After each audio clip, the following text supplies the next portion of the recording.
Dear listeners, welcome to Sunday School Bonanza. We are here to bring you gospel doctrine synopses. And bring it we do. And I'm joined by Al, my This Week in Mormons co-host. How are you, sir?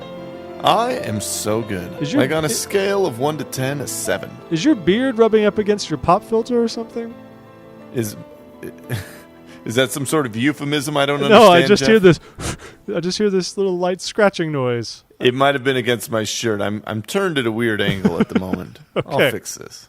Well, just be mindful of that. Is your beard rubbing up against your pop filter, or are you just happy to see me? That does sound terrible. But this is our serious show. We'll save those jokes for the This Week in Mormons podcast, and we can laugh. If you want more dirty humor, come see us. Exactly. But this week, Lesson 22, the Word of Wisdom, Principle with Promise. That's right, folks. I'm just going to straight up talk all about the Word of Wisdom. Now, you've heard of this, right, Jeff? This word of wisdom? I'm familiar with it. There's been talk of going to the temple as that being a part of it. Yeah, it's true. So, Section 89 of the Doctrine and Covenants, the setting for this is the prophet Joseph Smith was conducting the School of the Prophets in Kirtland, Ohio, above the Newell K. Whitney store, where I love they have a plaque in the Newell K. Whitney store of when Joseph Smith came there one time. He just walked in and said, "Newell K. Whitney, thou art the man." And chose him to be. He said those were his exact words. That was his exact words. They have T-shirts with that. Thou art the man. Do they sell those in Kirtland? They really do. Can we go buy one this week? We certainly could. We could go to Kirtland, Jeff. Anyway.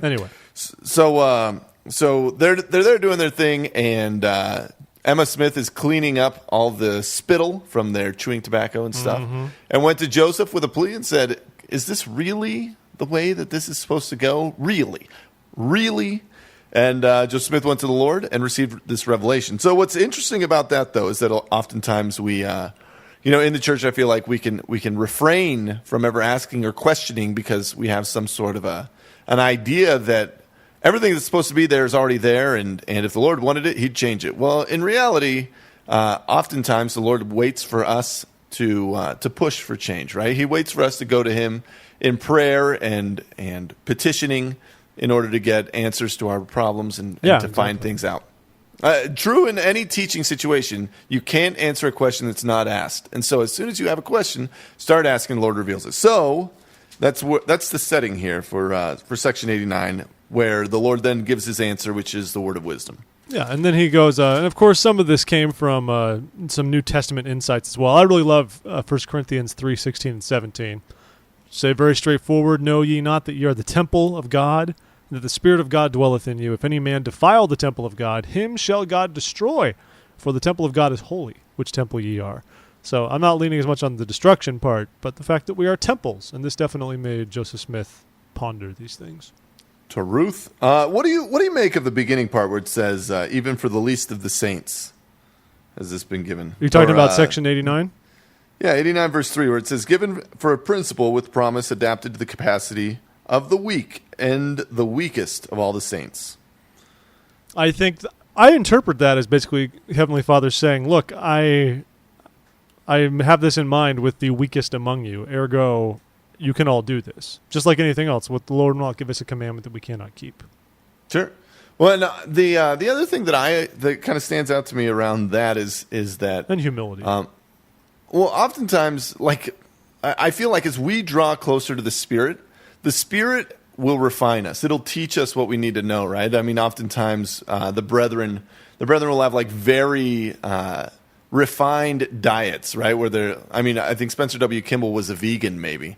I'm not 100% on that, really? But I've heard that. Yeah, I'm serious. And so, you have these interactions with the Spirit. The Spirit will teach you what you need to know, and then but the bar at the bottom here is saying, all right, if you can't, if you're not there yet, well, very similar, I feel like, to the other laws we have in the church, modesty and all that stuff, where it's all right, we're going to give you some baselines, but follow the Spirit, learn how to be better, and if you don't want to do that, if you just want to skip through that, and we'll give you kind of a head start. Here's the base that you need to go from. So kind of cool. I had a guy on my mission that said, well, I'm no longer one of the weak saints. I've become very good, so I can drink wine now. And we're like, not exactly. That's not, no, if I may, not exactly what we're going for. Well, the thing I always wonder about, and people will say this, so do you think, Al, how is the word of wisdom a manifestation of God's love for us? How is it God's love? How is his love demonstrated by giving us this? By giving us a diet, basically. I mean, talk to anybody that's like really out of shape or overweight and battling self-esteem stuff, and I mean things like that, right? You can feel the love of God when you are taking care of yourself, when like when you work out or you have a day where you just eat great and it's good food and you don't feel sluggish, or you don't get that headache that comes from not eating McDonald's for too long, or whatever it is, right? Like you feel better, and I feel like that's a huge gift that we have, where we get to have a better life because of it. And what else is interesting, and it's funny because we always talk about the physical aspects, and there are spiritual aspects, and I guess we can go more into detail as the lesson goes on. But I love that Richard G. Scott in the October 2012 session of conference talked all about receiving personal revelation, and he had a whole section where he stressed that physically taking care of your body and your well-being will entitle you to receive more potent and more useful revelation, which is fascinating. And the word of wisdom, of course, goes hand in hand with that we talk about, hidden treasures of knowledge. We should remind everybody that when the Lord gives you instruction, personal revelation to help you become better, this isn't. You don't stand up in gospel doctrine and tell everybody that this is the right way to live because you had a good experience with it, right? This is you and the Lord working together. You don't need to go point out to the guy that has an addiction to Burger King that he's doing it wrong. That's not your place. Well, no, actually you do, because who is addicted to Burger King? No, it's Burger King. No one actually. The croissant-wich? Can we talk about the croissant-wich? If you are going to eat if you're going to have a fast food addiction, I will sign off on many other places, but Burger King, I will intervene. The croissant-wich with the cinnamonies? No. Anyway, talking about stuff that's not good for the body, we'll go to more of the temporal side of things. But something I really love here is an interesting quote from Joseph Fielding Smith, where he said that the word of wisdom is a basic law. It points the way and gives us ample instruction in regard to both food and drink. If we sincerely follow what is written with the aid of the Spirit of the Lord, we will know what is good and what is bad for the body. So I think it's very interesting. And the lesson says, stress that stuff like health fads, special diets, things like that don't fall under the word of wisdom directly, but the word of wisdom is given to us to then experience our own revelation and learn I feel like more. A lot of that it falls into similar things with bad investment scams and stuff like that, right? The church's advice is to live prudently and to make prudent investments. Live prudently and be prayerful about the things that you do. Yeah, and so as in finances, Ponzi schemes and stuff come through, we identify those better and better because we're like, no, that's a scam. But as these diets and things come through that jack your body around, make sure that you're living prudently and you're making these decisions based on actual data and not just taking the next fun pill that comes through. Carbs, obviously. In fact, it says in Doctrine and Covenants section meat. 89, verse 0, thou shalt not eat bread. So, things that we avoid, I think this is pretty straightforward, and anybody listening to this podcast will likely know this already. But, as it says, wine or strong drink, so alcohol. Prescription drugs. Alcohol, don't have the booze. Misusing. It's no bueno. And don't do booze and prescription drugs. That's even worse. Even worse. Tobacco, of course. Hot drinks, tea, coffee. We talk about all these things. And then, you know what's fascinating about this is there's a lot of parts of the world where this stuff is relatively unknown. It's not understood that smoking can still hurt you. I mean, I'm thinking Eastern Europe or Asia, and it's like, no, it's fine. This is my deal. This is what I do. Yeah, one of the great ironies of our age, and it's funny. The lesson actually goes into extreme detail, talking about the bad consequences of especially tobacco. Yeah. Just don't take it for granted that everybody will know, because sometimes it's not a given. Good things to eat, though. Yeah. Are we ready to go to good, Jeff? I think so. The other thing I like to stress, though, and this is a problem, and I think the church has become more aware of it, anything that's habit-forming we should avoid. And I think we've seen prescription drug abuse become a serious problem, and it does mention that. Those things are alluded to, and we've received modern revelation, that's the value of having a living prophet, about those items. And I think that's a real issue right there. Prescription drug abuse is in some ways a much larger issue than hard drug abuse. Or for a lot of people, I mean, caffeine could be in there. Yeah, I know a lot of Diet Coke addicts out there. I know many Diet Coke addicts out there, and I love a nice Coke Zero like anybody. But yeah, you see these women who like all they post are pictures of them with their Diet Cokes. Just be cognizant of what you're doing, Just people. weird. Now you may move on to things we should. Good things to eat: wholesome herbs, nourishing vegetables, plants, fruits, flesh of beasts and fowls, grains. But sparingly in times of famine. Oh, please. Also in the New Testament, it says to eat in bounty, so don't worry about it. Retiring to bed early and rising early, getting adequate sleep. It's important to note. It's important to note that this isn't, like, the word of wisdom is not strictly food-based, right? No, I mean, food is a lot of it, but, like, healthy living is what we're going for. Provident living, you might even say.